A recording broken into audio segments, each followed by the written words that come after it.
Première principale. Principale, Monsieur le député de Rousseau. Monsieur le Président, les employés de l'usine de Bombardier à la Pocatière sonnent l'alarme quant au recours accru à la sous-traitance dans la réalisation du contrat des voitures du métro de Montréal. L'entreprise prétend devoir faire appel à la sous-traitance parce qu'elle ne possède pas les équipements nécessaires au Québec, alors qu'en 2010, on nous disait que l'obtention du contrat était essentielle, justement pour permettre à l'entreprise d'acquérir de nouveaux équipements pour pouvoir réaliser ensuite d'autres contrats. Le gouvernement a voulu procéder sans les avantages d'un appel d'offres. Le Parlement a même voté une loi spéciale pour mettre à l'abri des poursuites l'attribution du contrat à l'usine de la Pocatière. Monsieur le Président, le ministre du Développement économique va-t-il contacter la compagnie pour s'assurer que les voitures soient entièrement construites au Québec par des travailleurs du Québec pour que l'ensemble des retombées économiques du contrat se matérialisent au Québec? Monsieur le ministre des Transports. Merci, Monsieur le Président. Alors, l'autorisation ministérielle pour aller de l'avant pour le projet de renouvellement des voitures de métro prévoit qu'il doit y avoir un contenu canadien de 60 les opérations qui sont conduites à l'heure actuelle par Bombardier, par le consortium Bombardier-Alstom, respectent les conditions. Et d'ailleurs, je rappellerai, Monsieur le Président, aux membres de cette Assemblée que l'opposition officielle était d'accord sur la façon de procéder, c'est-à-dire de confier directement au consortium Bombardier-Alstom le contrat pour la fabrication des voitures de métro. Ce qui semble être au cœur des préoccupations, c'est une entente qui existe et qui a été signée par les employés de Bombardier-Alstom et la compagnie sur ce qui doit être fait. Et là, ça relève des affaires internes entre la compagnie et les employés.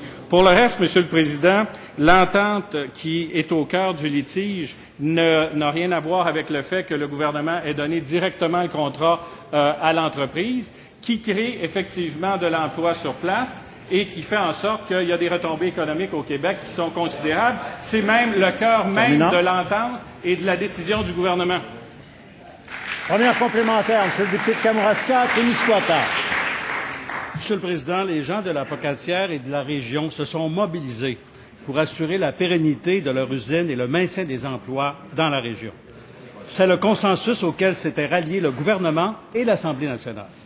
Ce qui avait été dit et compris par tous, c'est que l'obtention du contrat du métro de Montréal permettait d'assurer l'avenir de l'usine et des emplois. Est-ce que le ministre peut donner l'assurance aux gens de la Pocatière et au Québec tout entier que les engagements qui ont été pris envers eux par son gouvernement seront respectés? Monsieur le ministre des Transports. Monsieur le Président, le gouvernement, dans ce dossier-là, a fait preuve de leadership précisément pour donner directement le contrat dans une région qui avait une spécialité qui était reconnue pour les emplois liés à la fabrication de ce type de véhicule-là. L'entente qui a été négociée prévoit expressément les obligations du consortium Bombardier-Alstom à l'effet que 60 du contenu doit être canadien. Il y a une entente qui existe entre la compagnie et ses employés et à l'heure actuelle, le fait d'avoir donné le contrat à cette entreprise et directement dans le secteur de la Pocatière crée des emplois et des retombées économiques dans cette région. La réponse à la question, Monsieur le Président, c'est oui. Nous allons continuer notre engagement envers cette région. Deuxième complémentaire, Monsieur le député de Rousseau. Monsieur le Président, le Parlement a voté une loi spéciale, exceptionnelle, pour mettre l'attribution du contrat à l'abri des poursuites.